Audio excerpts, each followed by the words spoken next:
Hey everyone, this is Rima's Culinary Adventures and today we are making one of my favorite curries. This is my spicy coconut curry with tons of herbs and greens. Drawing my inspiration from a Thai green curry, I give it an Indian twist and make it with ingredients that I almost always have on hand. First, for my curry paste, I prepare the rind from one lime. Ideally, you want to be gentle and avoid that white bit, but a little bit is okay. You could also use just the zest instead. Then I prepare my chicken. Here I have some legs and thighs which are my favorite when it comes to a curry. You could absolutely use curry cut chicken instead. For the curry itself, we want our chicken to be skinless, but here I'm going to show you how to make this amazing garnish with the skin, so I'm trying to reserve them for later. But I want bone-in chicken for this recipe. The bones add so much flavor to the dish. It adds depth, it adds richness, it adds that wonderful umami chickeniness that is just so delicious. In fact, I halved the legs and thighs to expose the marrow,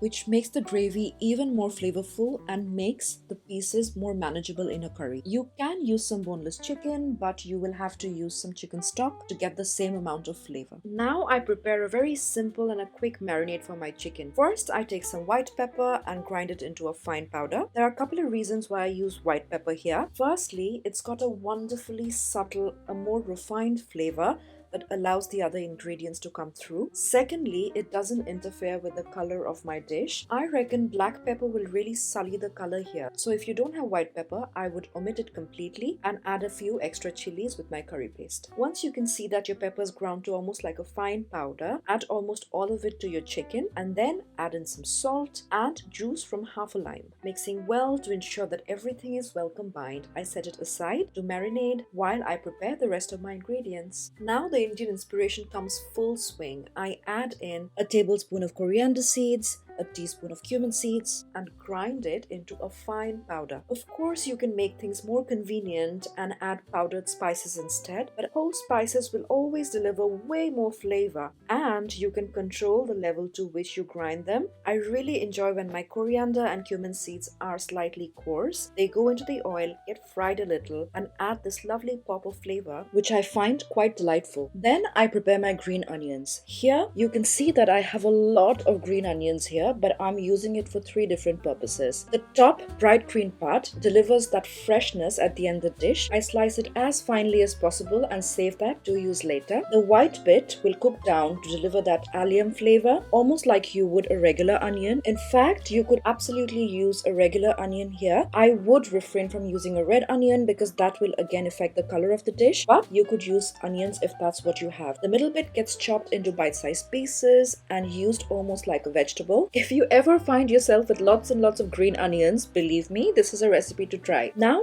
we prepare our curry paste. I'm using the coriander stalks here. I will reserve the leaves for later. To a food processor, I add in the stalks, some green chilies, some peanuts which are optional, the lime rind that we prepared earlier, some ginger, and lots of garlic. Now blend everything till you get a smooth paste. If you have a very good quality, high-powered blender, you would find that this would be not that difficult of a job, but my food processor needs a bit of help. Every 20 seconds or so, I stop and scrape the sides down so that everything gets blended evenly. Also, another clever trick is to add a little bit of water to help blend the paste. Here, I would start with a little water at a time, maybe about a tablespoon to begin with and another if needed, but you'll find that your paste will come together very easily, and at the end of the day, this is just water and will evaporate as you cook down your curry paste. With all of the prep done and out of the way, it's time to cook our curry. Add in about 2 to 3 tablespoons of any cooking oil into your utensils. Something deep is really good here. Once the oil's hot, add in the ground spices and saute until lovely and flavorful. Also add in a stick of cinnamon and saute along with your spices for about a minute or so. Ensure that your heat isn't too high here because whole spices again can burn very easily. Now add in all of the white part of the green onion that you sliced earlier. Treating this exactly like you would any onion, add a sprinkle of salt and cook this down, stirring every few minutes over medium or medium-low heat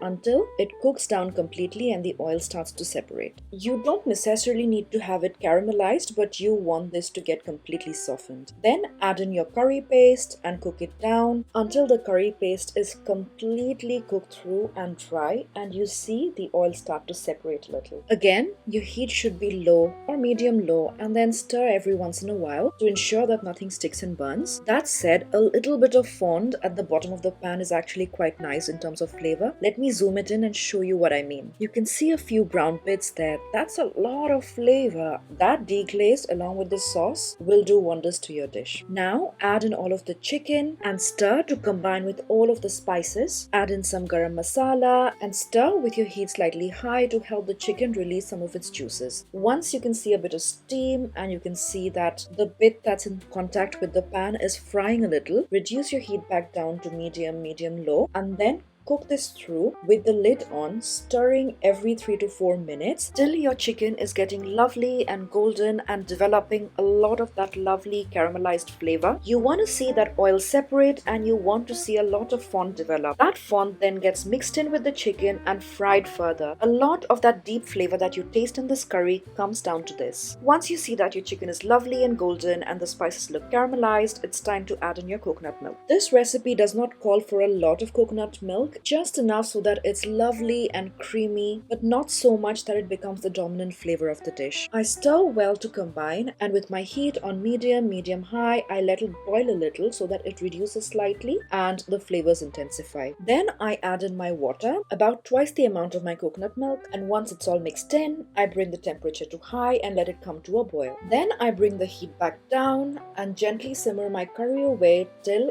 all of the flavors mingle and my curry reduces to the desired consistency. While that's happening, let me show you how to make this amazingly crispy chicken skin garnish. First, preheat your fan oven to 180 degrees Celsius. Line a baking sheet with some parchment paper to ensure that nothing sticks, and place your chicken skin as flat as possible without touching one another. Patting them dry with a kitchen towel will help them crisp faster. Sprinkle some salt and pepper and bake for 12 to 15 minutes until all of the fat is rendered and your chicken skin is lovely and crispy. With your curry simmering for about 30 to 40 minutes, taste and adjust with a little bit more salt, with a squirt of lime, perhaps even a pinch of sugar if you want, and then add in your greens. You could blend a very small quantity of any odorless greens, say 10 spinach leaves, and add it on here to make the curry greener in color. Here I'm using spring greens, but you can use any vegetable you want. Sugar snap peas would be nice, string beans. A traditional Thai green curry would call for little aubergines, but you could use roasted cauliflower, bok choy, frozen peas, asparagus, anything you have on hand. Also, I add in the green onions I chopped into chunks earlier and stir well to combine. With the lid on, I cook this through for another 5 minutes or so until all of my greens are wilted. Adjust